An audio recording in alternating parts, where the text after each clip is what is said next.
Standard 8 students,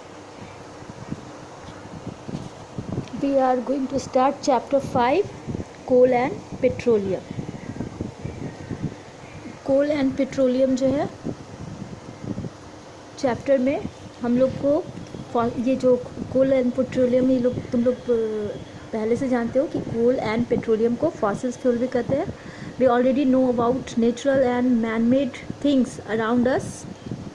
of the natural resources like air and sunlight are available in plenty.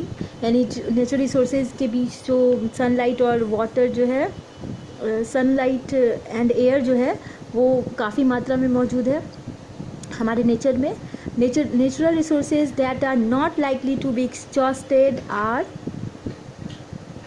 Known as inexhaustible natural resources. यानी वो natural resources जो खत्म ना हो, जिसको जो काफ़ी मात्रा में हमारे नेचर में उपलब्ध हो, उसे इनएग्जॉस्टिबल नेचुरल रिसोर्सेज कहते हैं. जैसे air and sunlight can be two such example of inexhaustible natural resources, but many of the natural resources can get exhausted because of human use. लेकिन कुछ नेचुरल रिसोर्सेज ऐसे हैं जो कि एग्जॉस्ट हो सकते, ख़त्म हो सकते हैं अगर ह्यूमन यूज़ इसी तरह से बहुत ज़्यादा, क्योंकि जिस तरह से जनसंख्या यानी पॉपुलेशन बढ़ रहा है उस तो पॉपुलेशन बढ़ने के कारण यूज़ भी बढ़ेगा, तो इससे एग्जॉस्ट हो सकता है वो नेचुरल रिसोर्सेज, यानी ख़त्म हो सकता है. This are known as exhaustible natural resources.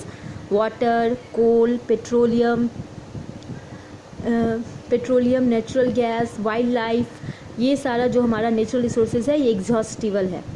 तो ये एग्जॉस्टिबल नेचुरल रिसोर्सेज जो है इसे हमें केयरफुली जो है उसे पूरे होशियारी से कि जितना हो सके उसे रिज़र्व करके रखना है, उसे केयरफुली हमें यूज़ करना है ताकि वो हमारे नेक्स्ट जनरेशन, हमारे आगे की जनरेशन के लिए भी बचा रहे. तो if you list the natural and man made object you see in your today life, you will see that most objects are processes involves use of inexhaustible resources. तो अपने डेली टू डेली लाइफ में हम देख सकते हैं बहुत सारे object हैं जो एग्जॉस्टिबल रिसोर्सेज जो है उनका यूज़ करके बना हुआ होता है. अब जैसे वुड है, वुड से कितने सारे खुद हमारे स्कूल में ही टेबल, बेंच, तो ये सारा प्रोडक्ट जो है वो वुड से बना होता है. और वुड कहाँ से ऑब्टेन्ड होता है? तो प्लांट से, और प्लांट एक एग्जॉस्टिबल रिसोर्सेज है. वाइल्ड लाइफ जो है, वाइल्ड लाइफ में एनिमल्स भी आ जाएंगे और वहाँ के प्लांट्स भी आ जाएंगे. तो can you plan some strategies to minimise their uses.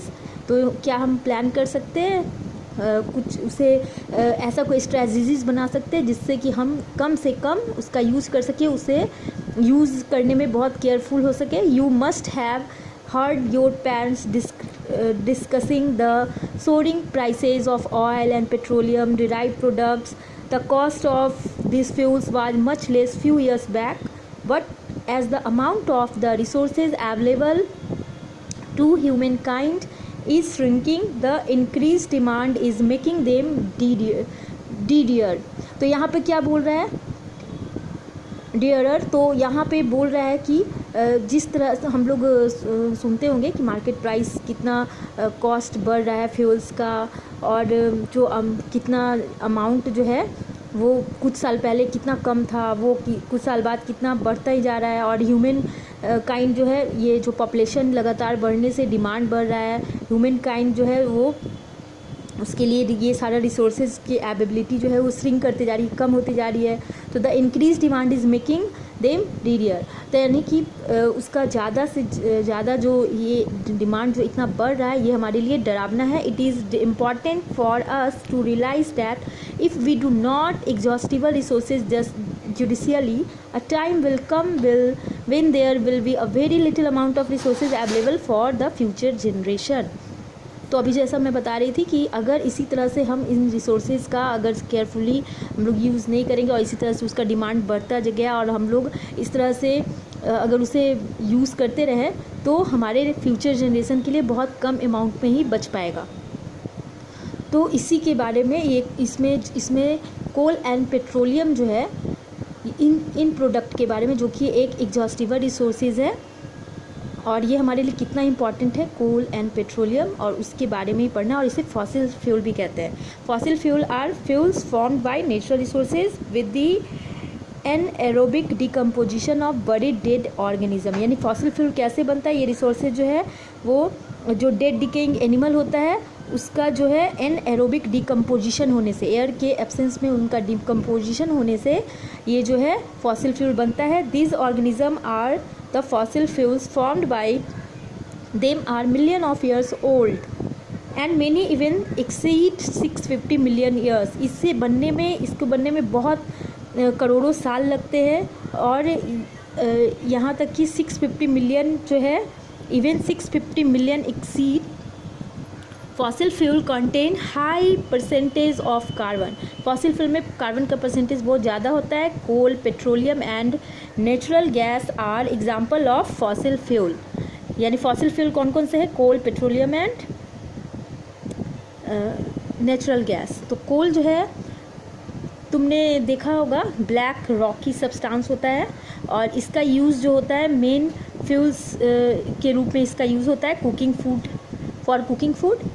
तो it also use to be the fuel for running steam engine for trains, यानी ट्रेन के स्टीम इंजन के लिए भी कोल का यूज़ होता है। And in power plants for producing electricity. Coal is still used in many industries for producing energy. तो coal consist of compound of carbon, hydrogen and oxygen and some of free carbon, small amount of nitrogen.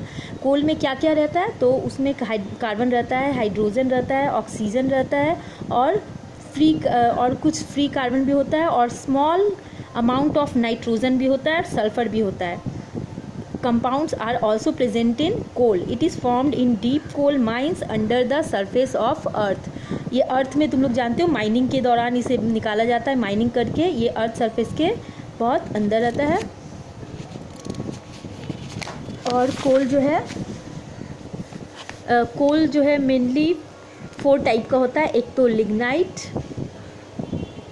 एक सब bituminous, एक bituminous, एक anthracite.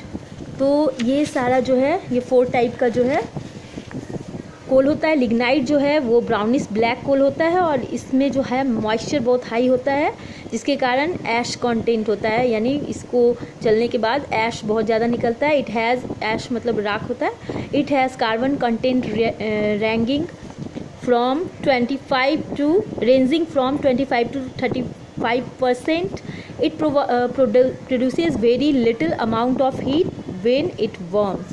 यानी ये lignite type का जो कोल होता है, इसमें जो हीट का जो इसका रेंज होता है वो 25 से 35% ही होता है, और ये बहुत कम अमाउंट ऑफ हीट देता है जब ये जलता है। तो उसके बाद है sub bituminous. It is a dull black coal, ये भी डल ब्लैक कोल है, और इसमें जो कार्बन का रेंज होता है वो 36 to 45% होता है, और ये भी लिटिल थोड़ा ज़्यादा रहेगा लिग्नाइट से, लेकिन ये भी कम ही हीट प्रोड्यूस करता है।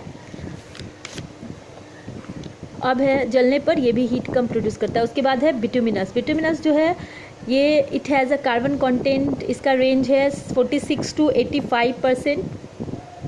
ये ज़्यादा एनर्जी देता है। बिटुमिनस कोल जो है more energy is packed into bituminous coal. अब है एंथ्रासाइट। एंथ्रासाइट जो है ये जो है हार्डेस्ट कोल है, सबसे हार्ड कोल है, और इसका कार्बन का जो रेंज है वो 86 to 96% है। कितना हाई इसमें कार्बन जो है कंसिस्ट है, और it produces a great amount of heat when it Burns. तो इसलिए इसमें क्योंकि कार्बन का परसेंटेज बहुत अधिक है, तो ये बहुत ज़्यादा अमाउंट हीट का देगा जब ये जलेगा। और the major coal mines in India are found in Odisha, West Bengal, Chhattisgarh, Madhya Pradesh, Jharkhand and Tamil Nadu. ये सारा जो माइन है कोल का यहाँ इंडिया में। अब जो है कोल बनता कैसे, हाउ वाज कोल फॉर्म्ड, ये मैं तुम्हें नेक्स्ट क्लास में एक्सप्लेन करूँगी। Thank you.